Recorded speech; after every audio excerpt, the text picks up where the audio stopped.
Hello, everybody. Let's do it. Welcome. How you doing out there?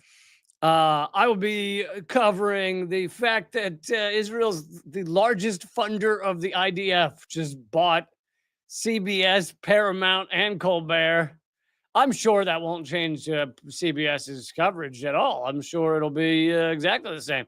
We'll be covering that, some of the deeper details of that. Also, more has come out about Russiagate, about what a laughable and fake hoax, but just shit show it was. Like, and many of us were calling it from day one, but some people it took them a mere 5-6 years to catch up. But more details keep coming out, so I'll be talking about that and so much more. We have some cool guests coming up on the show as well. Please click thumbs up, click subscribe, click share, and make sure after this that you watch the new episode of Unredacted tonight that came out last night. If you haven't already, maybe if we have time, I'll give you a sneak peek of that for those of you who weren't able to see it last night. But anyway, Let's start with just a quick news that I just saw, just popped up on the radar a few minutes ago, that even Germany, there's honestly no more staunch ally of Israel and Israel's genocide than Germany. Germany's like, we do a genocide, right? And we're going to help you with yours. And yet even Germany has said they will halt some of their military exports to Israel amid the outcry over Netanyahu's plan to fully occupy Gaza. And which is, I mean, it's also hilarious because in Germany, if you were to say that Germany needs to halt their weapon shipments to Israel because they're committing genocide, I think you can still be arrested for anti-Semitism. Like they'll arrest people for holding up a Palestinian flag in Germany. They don't give a shit. They will grab anybody off the street for daring to stand up against this genocide. And yet, even they have said that they won't authorize any exports of military equipment to Israel that could be used in Gaza until further notice. And this is in response to Netanyahu's announcement that they were going to fully occupy Gaza. And of course, it's not just an occupation. Occupation is a nice term, nice friendly term. But when you're literally murdering everyone you want, I don't think that's an occupation. I think that's a genocide. It's maybe a concentration camp. It's just straight up murder. So slaughter is what it is. So calling it an occupation is certainly a lovely term for that. But to even lose Germany is kind of crazy, considering you legit can't say anything about Israel in Germany or you're arrested. That's how they like to do it over there. No, but it's not quite like that, but they've arrested a lot of people for speech in Germany. Okay, but let's move on to a larger topic I wanted to cover, which is my old colleague Alan McLeod has done a deeper dive. I brought to you, as did many people, the whole Skydance merging, but buying basically. Paramount owns CBS. You know, it's funny how all these massive corporations, they all kind of slowly but surely they congeal, they come together. There's a morphing where they like a transformer. I don't know, it's Voltron, where they all join into one big awful thing. And it's almost like that happens in capitalism. It's almost like there's a gravity to it, a gravity to capitalism, where these things slowly come together and all become one giant blob. And so you have Skydance, which I had not even fucking heard of. So maybe I'm behind, but buying out, because Skydance is massive, buying out Paramount, which owns CBS, which owns Colbert's Soul. And so Trump, and they paid a $60 million, I don't remember which one it was, but it's $1 million bribe to Trump to make sure he approved the deal. And clearly in the back rooms, they agreed to fire Colbert at the end of his contract as well. But Skydance, even though I covered this story a week ago, I didn't realize, maybe I should have looked it up. This is my failure to look this up, but Skydance is Larry Ellison's media empire. Thank you, Circle Home, for the donation for supporting the show. Really appreciate it. Oh, and you guys, thank you for supporting the show because I found a new way we're being suppressed, which, if you're lucky, I'll tell you about in a bit. But a new way this show and my work is being crushed and suppressed. But so is Colbert. So I feel better about it now. Now, I am not the only comedy show to be destroyed, to have my comedy show destroyed by the state. But anyway, Skydance is Larry Ellison's basically media empire. Larry Ellison, the founder and second wealthiest person in the world, founder of Oracle. Oracle started as basically a CIA offshoot. Initially, its only client was the CIA, and to this day, one of its biggest clients is the CIA. So you basically have the guy who's running and founding a CIA offshoot becoming so wealthy that he can just buy up half of the media landscape in America and do what he wants with it. He is also a huge Israel supporter. Okay, so let's get into some of the details here. This is Alan McLeod's article over at Mint Press, where I also used to work. After reaching an agreement with President Trump, David Ellison, the son of the second richest man in the world, Larry Ellison, has acquired Paramount, which is the media giant that owns CBS. Larry Ellison is the largest private funder. And I knew Larry Ellison was a big Zionist, but I didn't realize this part. Largest funder of the IDF. It's like, how more just in your face could you get? Just straight up largest private funder of the IDF and F. Is deeply tied to Israel and national security. Also considers Netanyahu a close buddy, a good pal. David, his son, has already announced significant changes at CBS, promising unbiased news coverage. Unbiased. You gather that? Unbiased. See, because it's, you see, folks, because it's unbiased, because the problem is that like just so much of the U.S. media was just talking about this genocide, and the unbiased way to talk about it is to say, oh, there's a genocide, but also a lot of people say, what's Gaza? I've never heard of it. Who? So that's the unbiased way to do it. We'll have someone on who says it's a genocide and someone else who says Gazans have requested to be genocided. We'll have both those people on in a minute, so it'll be unbiased. And of course, it's also laughable that the U.S. media landscape is actually doing a good job of covering the genocide. They've been shamed over the past few months out of almost 2 years. We're 3 months short of 2 years of genocide. They've been shamed recently to cover some of the starvation, but for the most part, they've been running cover for Israel to keep committing their genocide. So David has promised unbiased news coverage and varied ideological perspectives, which are widely understood to signal a shift toward right-wing pro-Trump coverage. Where still, Barry Weiss, you remember her, a journalist with a long history of zealous pro-Israel advocacy, is being considered as the network's new ombudsman, shaping its, which I'm pretty sure that word, someone came up with that word when they were choking. What do we call that position? Ombudsman. Okay, we'll do that. Shaping its political direction precisely because of her pro-Israel stance. Although Skydance, Ellison's media empire, is officially headed by David, it's well understood that Larry holds the purse and the power. With a net worth of a mere $300 billion. By the way, remember, all billionaires are sociopaths, folks. Fun fact, they all are, or they wouldn't be billionaires. Placing him second on the Forbes real-time billionaires ranking, Larry made his fortune by founding a tech giant, Oracle.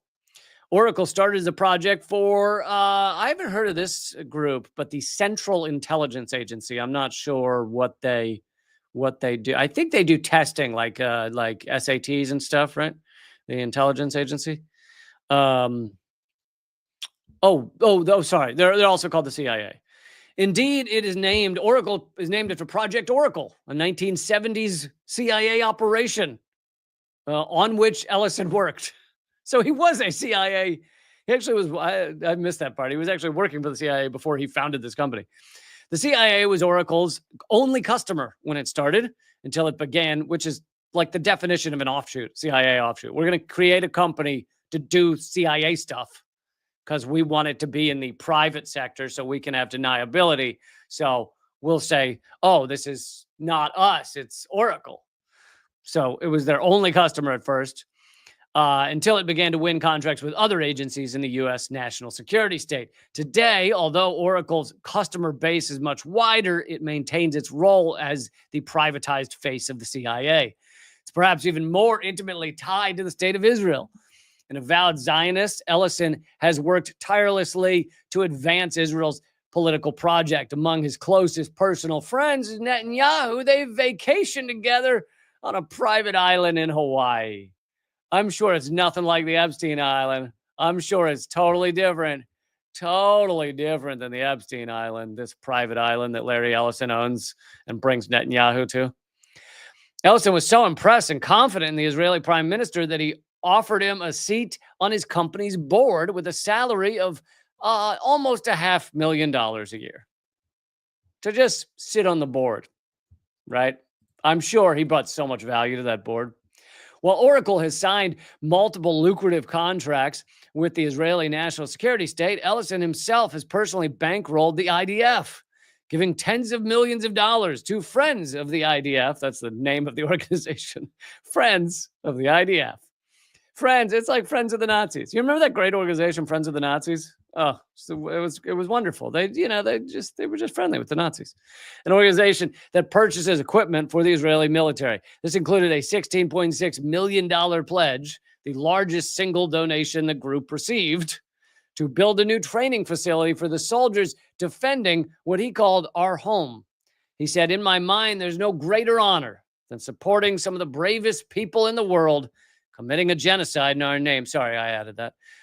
Bravest people in the world. And I thank Friends of the IDF for allowing us to celebrate and support these soldiers year after year. We should do all we can to show these heroic, genocidal maniacs, blood-soaked lunatics. Sorry, I added that. Soldiers, to show these soldiers that they are not alone. Safra Katz, as if it couldn't get any worse, Safra Katz is Oracle's Israeli-American CEO. She bluntly explained that any employees uncomfortable with supporting a genocide, and that, of course, is the way Alan McLeod phrased it. I'll thank him for doing that. But she basically stated that if you don't support Israel as they commit genocide, then you should quit working at Oracle. She said, "We are not flexible regarding our mission, and our commitment to Israel is second to none.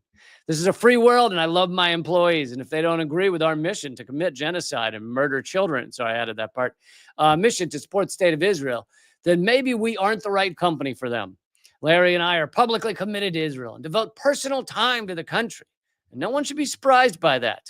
We are blood-soaked fucking lunatics. The news that the Ellisons are planning to buy out Barry Weiss's publication, The Free Press. So I was actually weirdly thinking of doing something on Barry Weiss and her Free Press coming up, and then this came up. But anyway, you probably remember her. She was at the New York Times. Then she left there in a big huff, because when you leave somewhere in a big huff, that's how you get people. That's how you get subscribers, and you get a news story out of it. Whereas if you leave a place just like, oh, I think I'll start my own thing, then you don't get that mass of people to follow you. So she left the New York Times in a big huff, saying they were, doing too much pro-Hamas coverage, and saying that it was too woke and leftist over there at the New York Times. Yeah, the New York Times that's never seen a war or genocide they don't love. They're too leftists. That's right. Anyway, so she did that, and she started essentially a glorified blog called The Free Press. Now, I have no problem with a blog. I have a Substack, okay? But I don't pretend my Substack is a multinational giant newspaper of sorts. Anyway, she calls it The Free Press, which is laughable. It's a pro-genocide, lying, disgusting rag. So the Ellisons are going to buy out her Substack for recorded hundreds of millions of dollars. Man, this is how good it is to be pro-genocide. If you love genocide and you love the murder of children, it is so easy to make it in this country. It is so easy to become rich. You just got to align yourselves with this utter garbage, and then you can be rich yourself. Remember that, kids, okay? Don't think you can't make it. If you endorse the starving and murder of children, you can make it in this country too. By make it, we mean get a lot of money so that you can destroy the world. They want to also give her control of the CBS newsroom. So do you think CBS is going to be doing a lot of legitimate reporting on Gaza coming up? Do you think? With the largest funder of the IDF owning the company, his son running the company, and then one of the most well-known pro-Israel lunatics running the news department at CBS. Weiss is a highly controversial figure in the media world, known primarily for her stridently pro-Israel views and for attempts to popularize reactionary, anti-woke thinkers and opinions in the American mainstream. You may also remember it was one of the most viewed clips that I've been in, but there's a bunch of comedians on a stage and we're playing clips and talking about it, and play the clip of it was Jimmy Dore and a bunch of others, but played the clip of Barry Weiss on Joe Rogan saying that Tulsi Gabbard, this is back when Tulsi Gabbard was hadn't turned into Repulsi Gabbard. Right now, Repulsi Gabbard and Barry Weiss would have a lot in common. I feel like they'd be besties now. But back then, this was when Tulsi Gabbard 1.0 or 2.0, somewhere in that range. She was saying that we shouldn't destroy Syria and that Assad had not used chemical weapons, which he didn't. All the OPCW whistleblowers have testified to that. But anyway, and she said to Joe Rogan, she was like, she said, oh, Tulsi Gabbard, she's an Assad toady. And Joe Rogan goes, she is? What? And Joe Rogan goes, what's a toady? And Barry Weiss goes, I don't know.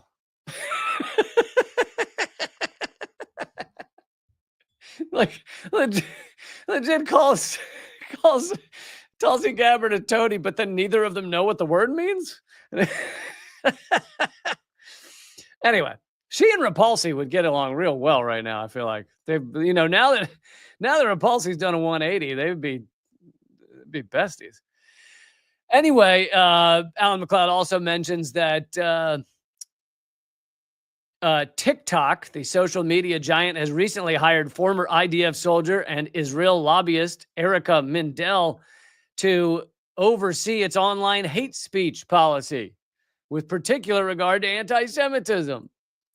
And guess what, folks? I was banned at TikTok for speaking out about Gaza. This is a year and a half ago. The genocide was only a couple of months old, and I'd only been using TikTok for like 2 months.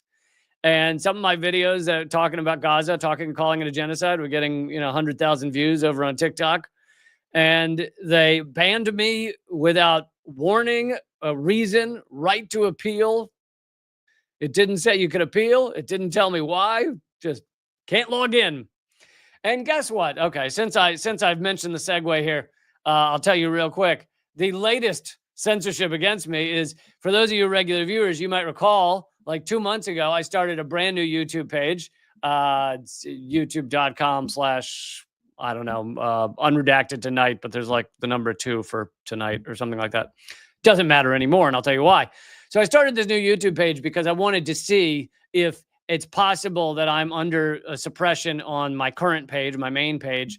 I'm still under suppression because it started years ago. And maybe if I started a new page, maybe it'd be a more organic, more legitimate page. I might not face quite as much suppression. So I figured, well, let's just see how it works. So I told you guys, would you also subscribe to that page? I tried to log in today, and, YouTube's owned by Google. So to log into YouTube, you have to have a Gmail account. And I tried to log into that Gmail account, and they told me I'd been banned for suspicious activity. Yeah. All that suspicious activity. A YouTube page that's a couple of months old, and I've uploaded like 6 videos to, just has so much suspicious activity going on that we've got to ban you. So I've clicked the appeal button, but they don't actually, like, they say, oh, we'll get back to you in a few days, but it's not like you get to argue your case. They're just going to look at it and tell me whether I'm still banned. Likely they'll not unban me. And that's for a brand new page, having done almost nothing on it. Just created a new page, banned. So that's what I'm working with. This is the world in which I live. Another lesson to you kids out there. I like to teach the kids. Another lesson for you kids. Don't be anti-war or criticize capitalism or imperialism, because it is bad for your career, your life, your social media, all of it. Do not be be very pro-war. If you like starving children, murdering people like Barry Weiss, you can sell your Substack for $200 million. Anyway, back to the TikTok, the TikTokities. So the reason TikTok did that a year and a half ago was because they were, even back then, they were trying to ingratiate themselves to Trump and Biden. Remember, the initial efforts to ban TikTok were under Biden. And so they just banned me because let's ban all the people that talk about Gaza.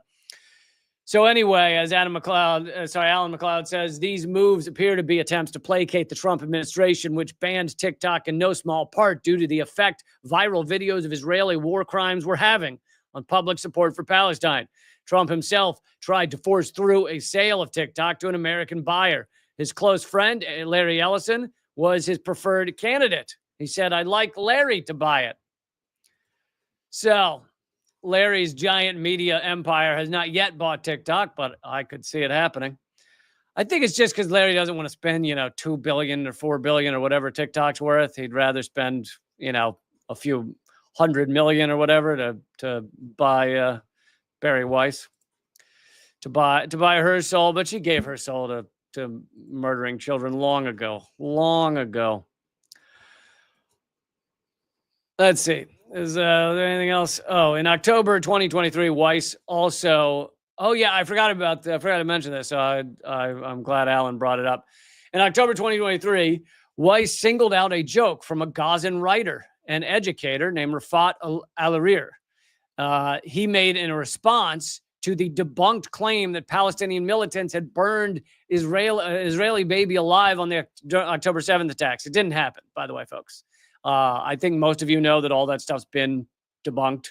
In fact, only two infants died on October 7th. One was shot in the crossfire, which you don't know whether it came from IDF or not, because IDF shot and killed a lot of people. They fired 11,000 rounds on October 7th.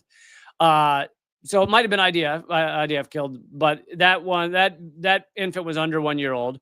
And then the other was a 8 or 9 month pregnant woman who was shot, and the baby, the infant died as well. So those are the only two in the official list of those who were killed on October 7th. That's it. None burned alive, none hung up on ropes, none thrown in ovens, all garbage.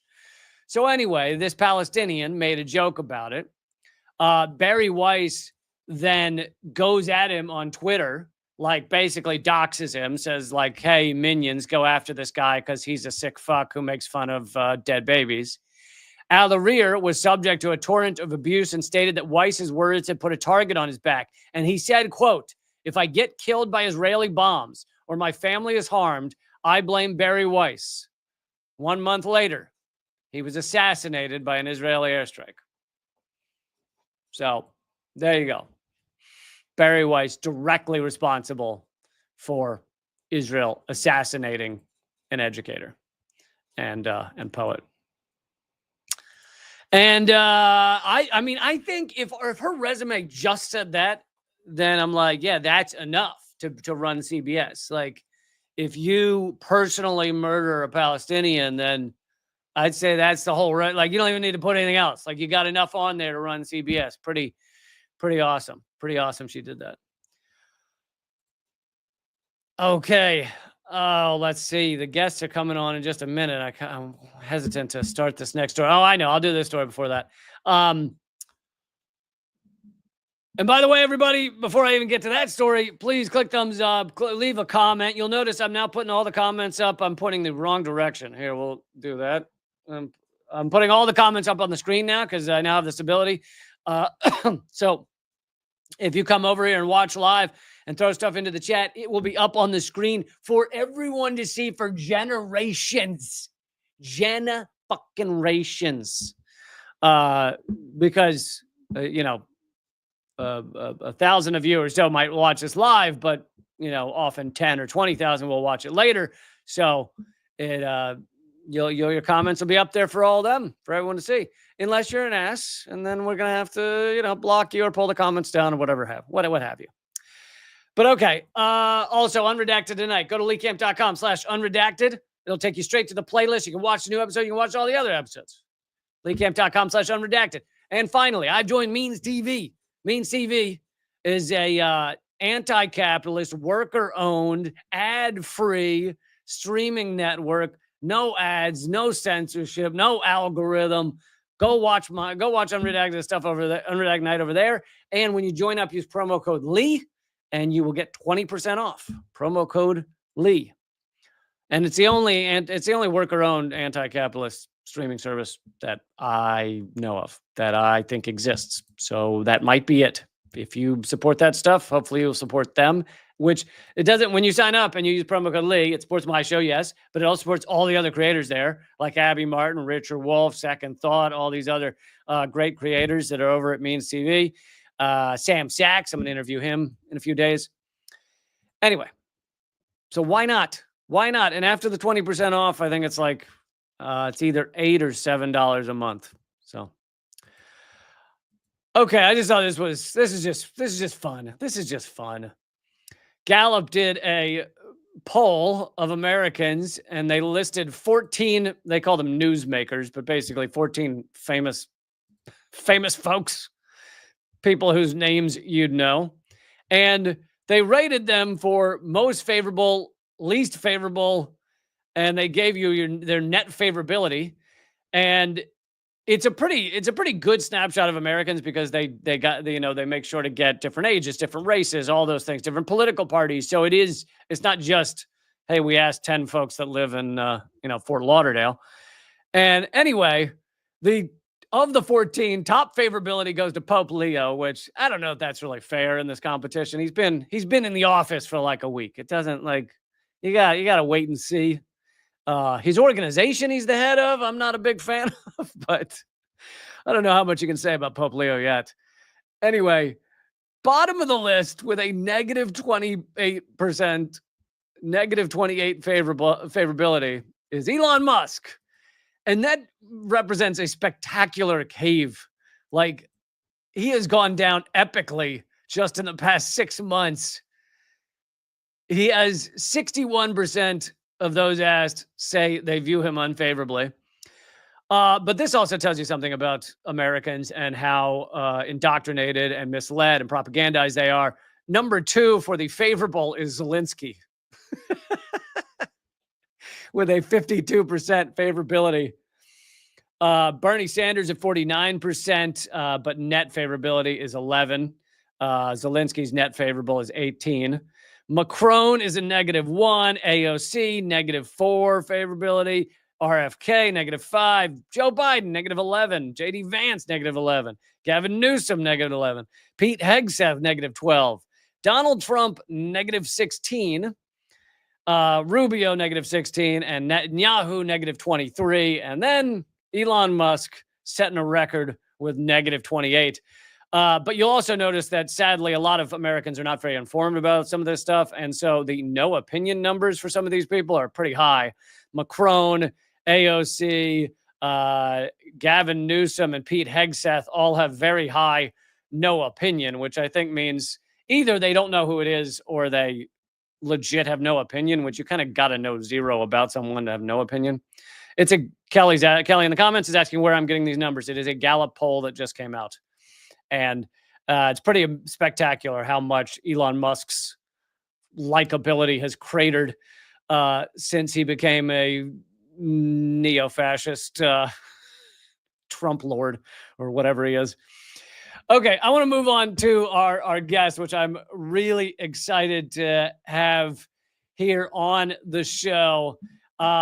There are two directors from the Community Environmental Legal Defense Fund, which, according to the website, was designed to spark a revolution for people and for nature. Their mission is to aid in establishing and fostering self-governing communities that live harmoniously within the boundaries of ecology. There's so much interesting stuff to talk about that is under that umbrella. And there's a new book out of assorted essays. They put out a new book called Can You Handle the Truth? And it's exclusively about Jack Nicholson.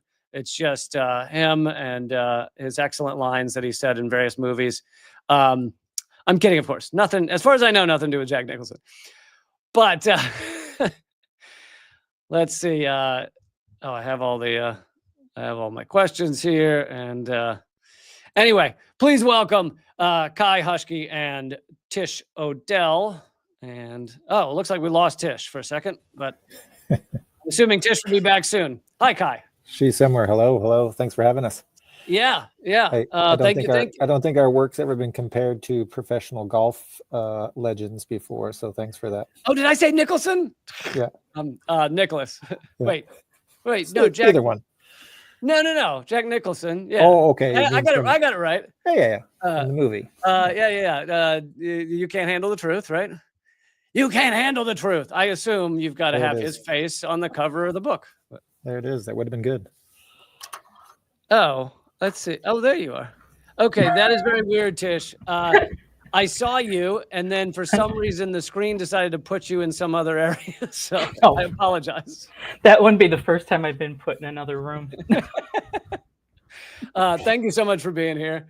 And there's so much to talk about. But I think first, I know I gave a brief explainer, but I would love to hear you explain to the folks in more detail about your organization.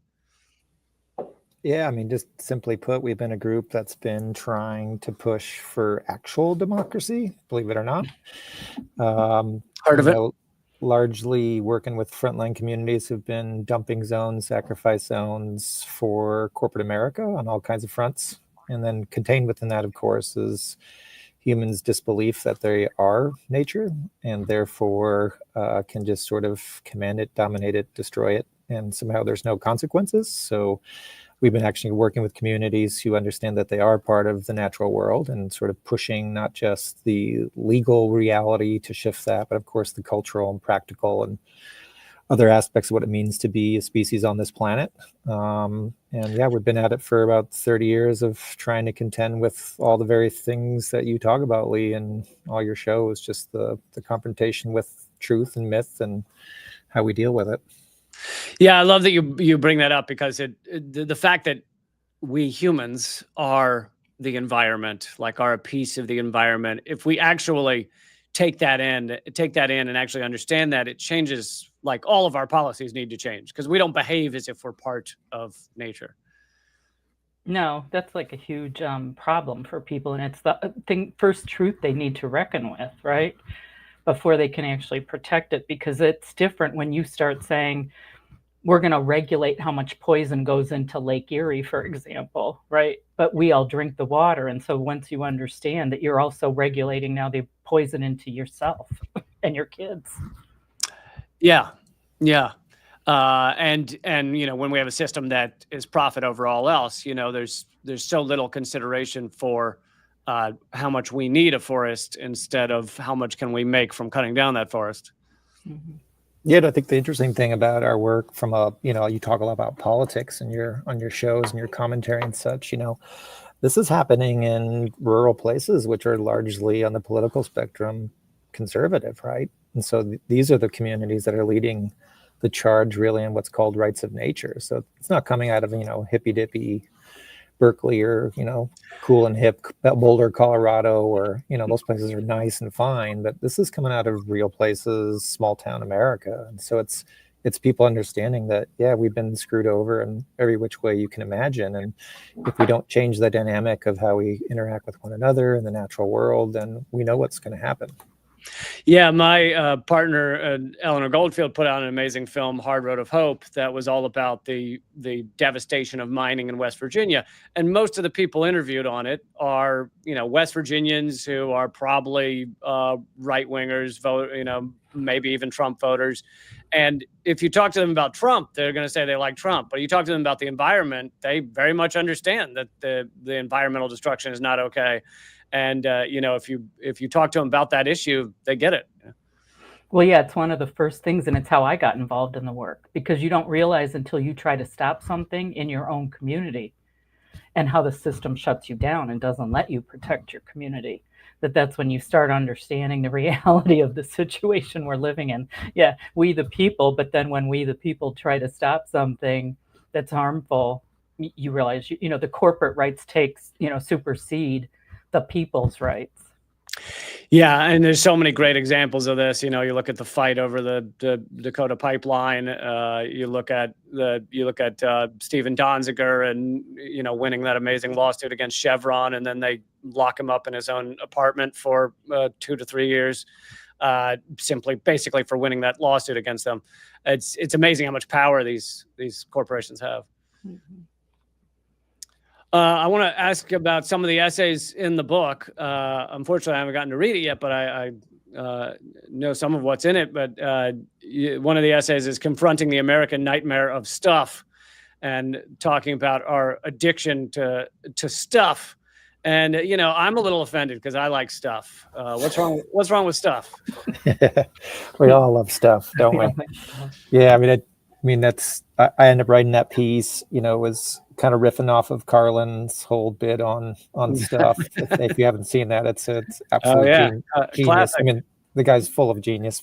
But yeah, just the idea of materialism and overconsumption and hyper overconsumption, and that's part of our I guess addiction we all have to face. But of course, it's the machine of capitalistic economy that's driving that, and it just swoops us all up almost like a big throw net in the ocean, just catches whatever it's going to catch. And so yeah, there's clearly work we have to do, but I think the work we try to do in our truth telling is to let people know that it's systemic. It's designed to work a certain way. People often say the system's broken, and we say no, the system's fixed, and we have to break it. And so there's that level of disobedience that has to rise, and I think Americans have been far too obedient. And so our work, largely through these community efforts, is about legitimate disobedience, and not just calling out the bad doers, the wrongdoers, the evils, but actually doing something to change it. Because if we don't change the root level realities, we're going to keep getting the same things over and over again. It's the Groundhog Day effect. And so the work is about confronting hard truths and not just complaining and pointing fingers, but actually doing something about it, which has, I think, been the most amazing and, just encouraging work that we've been involved in since, Tish and I have been doing organizing work, is to see people understand that. But we need more people, of course. You talk about it, Lee, a lot. People have to get out. It's got to be place-based, has to move beyond just protest. It's got to be about, in cases, sometimes direct action. In other cases, mutual aid. In other cases, confronting the system in different ways. But it's got to be persistent pressure. Otherwise, the system is just built to do what it's going to do. And it's also built to shut people down, right? It's about silencing the anti-authoritarians. And of course, in the comedic world, that's been the case for years, right? Comedy's been a good way to kind of call out the cultural, societal realities. And if you're too good at it, well, guess what? You get silenced somehow, or you get ostracized, or you get banished. And that's the case also with activists who are the true radicals, right? Not radicals in the sense of just yelling whatever down the street, but the radicals who see it as a systemic problem and are getting others to get them to understand that it is a systemic problem. Unless we come together to change it, our future's written in stone otherwise, and it doesn't need to be that way. Can you give some examples of actions you've you've been involved in or you found especially powerful? Yeah, I mean, I've been involved with a lot of different communities starting in my state of Ohio, and there's been a lot going on, but then moving beyond that. But the Lake Erie Bill of Rights that happened in Toledo, that in itself, like even just breaking the laws, because the laws we help communities draft, right, are in themselves civil disobedience. And it's so funny because we hear this all the time, and it's even the big green groups and other groups, right, that come and say, well, you can't do that because it's illegal. But just working through the legal system isn't enough, right? The system's going to shut you down. The system that makes the rules and the laws can change the rules and laws at any time. But it's a starting point for people to get engaged and start learning about some of this stuff and learning some truths. But it's going to take direct actions. And it has to be at that place-based community level. That's the other thing. They always send us up to the higher levels, right? The federal level, the state levels. Yeah. And yet in our communities and we need to, they've broken apart communities so well. We're afraid of our neighbors, right? They keep us fighting each other there. Whereas when we collectively as a community, and that's why we call it community rights, join together, that's really where our power lies, right? And so how do you do that? It's not just environmental activists that care about clean water and clean air. It should be everyone in the communities, the physicians in the communities, the PTA moms, right? We all care about that stuff. And so that's where I think our strength lies, is that local place-based, seeing ourselves as part of that ecosystem and community. Yeah, great points. Can you talk a little more about the legal aspect of things, of protecting our environment? Because, people will point to what's legal and illegal. And then you look at something, to use again the example of West Virginia. It's basically, you have people living on these areas, on these farms, maybe for 100 years, maybe going back generations. And the mining companies realize they want to get under the ground there. And so then they say, oh, well, we just created something called mineral rights, and you have the land rights. You don't have the mineral rights, so you don't have the underground, and we get the underground. And then they just, destroy the entire area and pollute it and everything else. And suddenly that's legal. So, how do you define what's legal? Yeah, you got kids. Think about like the game Chutes and Ladders. It's pretty much Chutes and Ladders. You can climb a ladder, but you're just going to get shot down a slide at some point when you try to use the legal system. So the major legal doctrines are all predicated on the endless production of more, back to this idea of, stuff. It's about stuff. And so you build a legal system if you're the ones who control it, to do that. So corporate rights, for instance, that they find corporations having the same rights as people, the ability of state and federal to override the local preemption, things like Dillon's rule. So there are all these different legal doctrines that deliberately box you in. So when you try to push back, you can't. In the mining world, for instance, forced pooling is a thing, right? So if 6 of your neighbors want to do the mining and 2 of you don't, well, guess what? Those 2 are going to be forced into it. You're going to be forced pooled into mining operations, even if you on your so-called private property rights. So even like there's basically little property and big property, right? In the corporate world and the governmental world owns big property. We're little property. And so this is where we say it's systemic. It's always been there. It's always been this way. It hasn't gone sideways. It was deliberately designed this way from the constitutional drafting days in Philadelphia. And it's just expanded ever since then because the guys who have the power still have the power. It's basically the rich white guys who still control things. And then when we try to actually play their game, we see what happens. And so this is where that structural systemic movement orientation, that disobedience has to come into play. So we have to let go of this idea that we're a democracy. Never been a democracy. We have to let go of this idea that government is there for us. It's not. Even the environmental laws are really about how fast and how deep we can actually destroy the environment. It's not actually about protecting the environment. So that's always a big, wake-up call for traditional environmentalists, is that somehow the environmental laws are there to protect the environment, which is really not the case. They're about actually creating a barrier between us and those who actually destroy and degrade the environment to those who actually want to protect it. And so the faster we let go that the system has our answers, the quicker we can actually develop a new system, really. And that's one of the truths that I think is difficult to get to, which is what the book lays out in a lot of different ways, are those kinds of truths. It's just why we say, can you handle the truth? ? Because if we can't handle the deep truths, we're not going to have deep change. Mm-hmm. Yeah, and a lot of people can't handle the truth. We've been out there, right? We've witnessed it, and you've heard it too, Lee, on your show. I mean, a lot of people can't. I mean, they either. I feel like you're talking about each of us at Thanksgiving and how our family reacts. Yeah, it's like some people get really angry and pissed off, and others just, turn away, use it as a reason to do nothing. Because it's too big, the problem's too big, we can't handle it, but it's those few. We're trying to find those ones who are willing to engage and try to at least make a difference. Yeah. Again, all great points. Yeah. No, some people, some will argue with you. A lot of them just want to hide their head in the sand. A lot will say, "Oh, I don't really know much about that," and then try and change the subject as quickly as possible.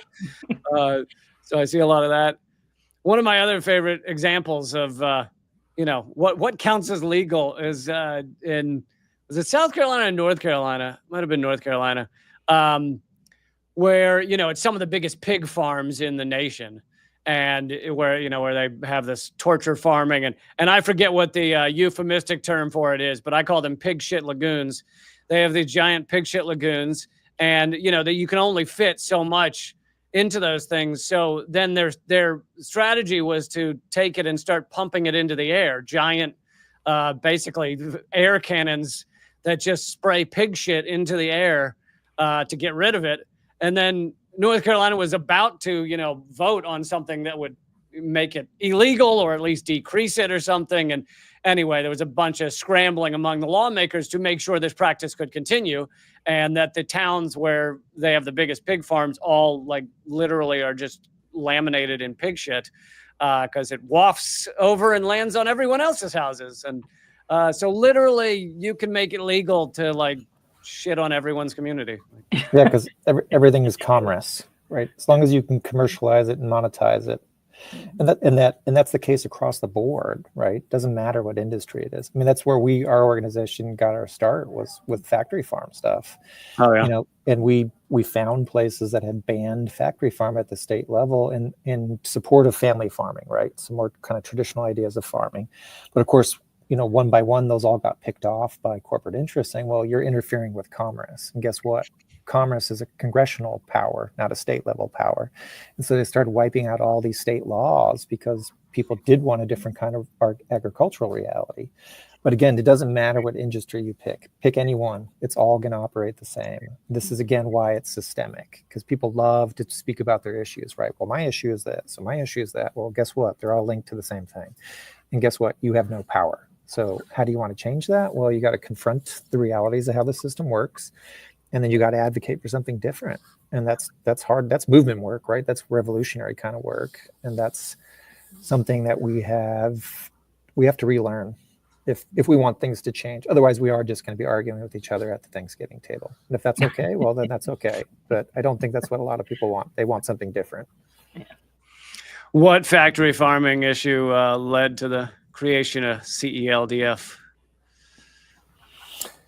It was really interesting. I mean, we've had kind of three phases, right? We did the regulatory law stuff where you challenge the permit, right? Well, guess what? Once you find a deficiency in the permit, the corporate applicant just makes the correction and resubmits it. This is a permit to have a factory farm, or to have a factory farm, to have a fracking, to have a timber operation. You need permission, right? But guess who writes the rules? Well, it's the corporate industries that write the rules. So are you going to write actually a rule that stops you from doing the very thing that the community doesn't want? Of course not. So we abandoned that. And that's where we got into the local lawmaking stuff, which was about saying, we don't want your pig shit. We don't want your toxic chemicals. And guess what? You're told that you're going to get it anyway. And so we did that for 20 years. We've had a lot of successes.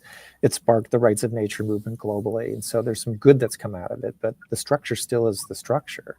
And this is why we're in this kind of new phase of really deeper community level resistance and resilience work, which is really about expanding out legal options, but also increasing the need to do illegal activities, because guess what? It is legitimate, because the system we have today is illegitimate.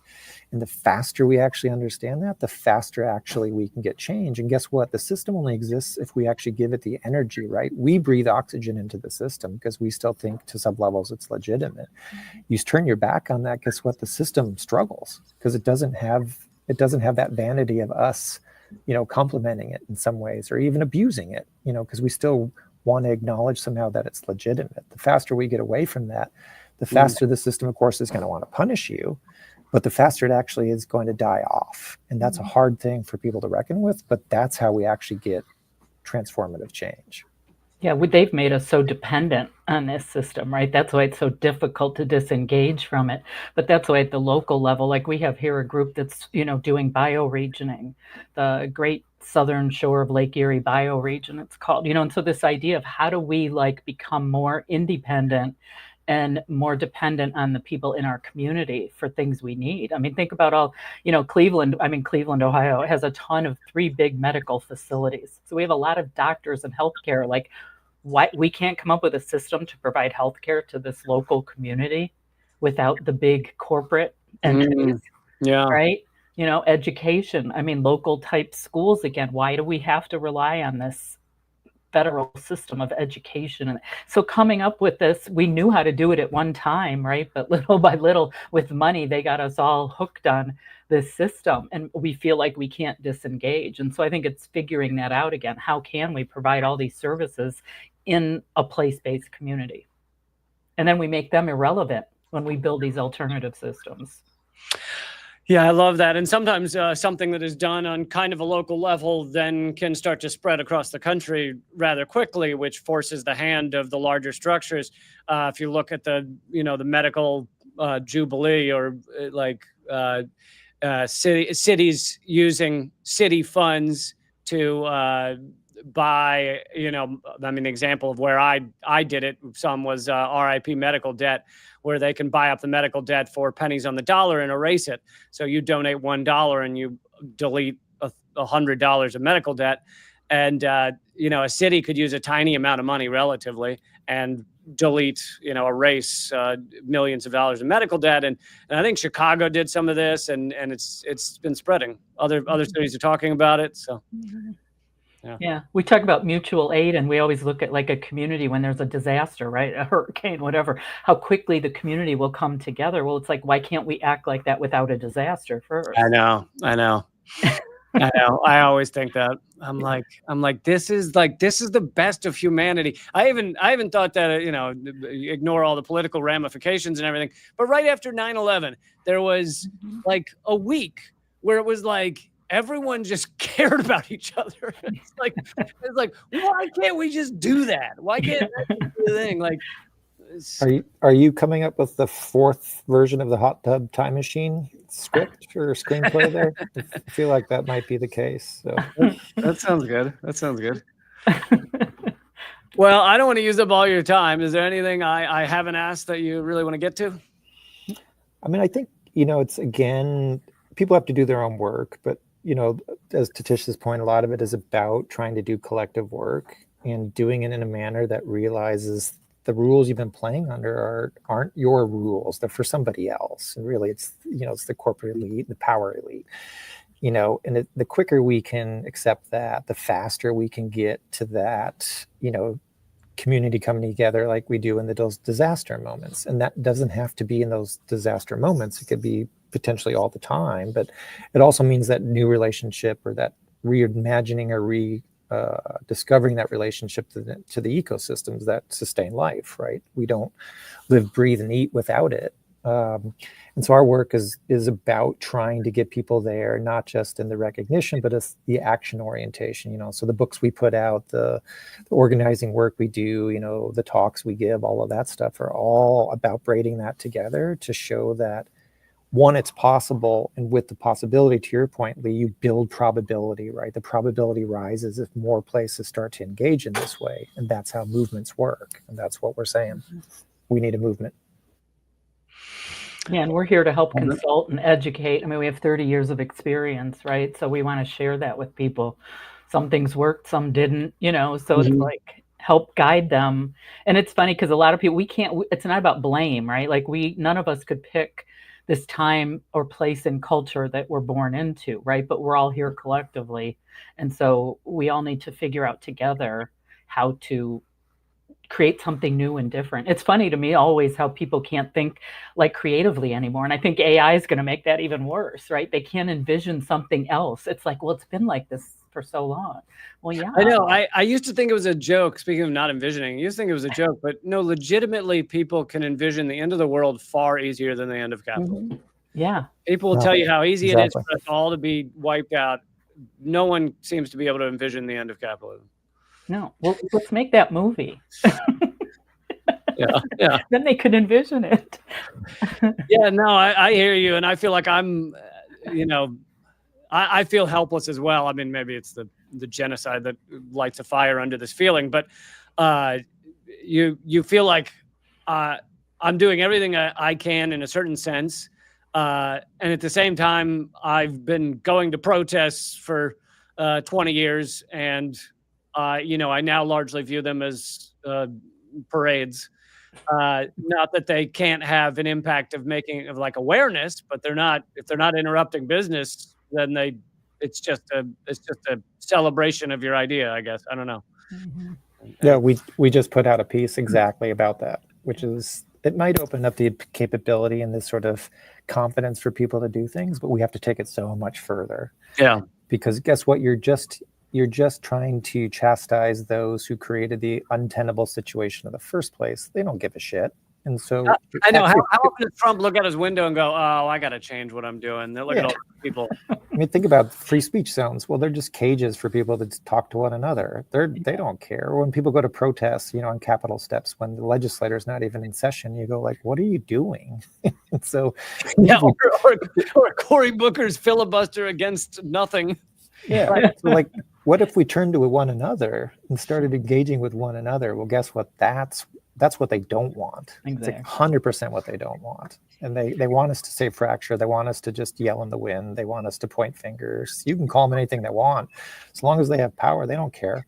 Mm-hmm. And so once we let go of that, and in a large degree, I would say let go of aspects of electoral politics, because it's not going to get us where we think it's going to get us. The faster we can connect with one another, the faster we connect with places, the faster we can engage in all the examples that we've given here. Well, guess what? That builds momentum. And that's the thing that they don't want. That scares the shit out of them. Yeah.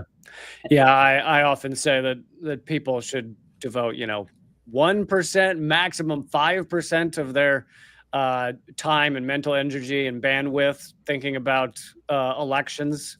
And 95 to 99% should be on other efforts to create change. And instead, it serves the purpose that our media will tell you, no, 99% of the time, if you talk about anything changing, it needs to be funneled through, let's talk about politicians and elections. Yeah, and if you're going to do that, at least focus on the local level. But that's the level that they pay the least attention to. So flip the amount of time you're spending on federal or whatever. Devote it to local and get involved at that level. Well, thank you guys so much. The book is Can You Handle the Truth? The organization is Community Environmental Legal Defense Fund. And I hope I can find a way to get this book. I think we can get you one. We got connections. We'll hook you up. Good. Thank you. I hope everyone will great chatting with you. Thank you so much. Yeah. Take care, man. Appreciate it. Take care. Bye. Bye.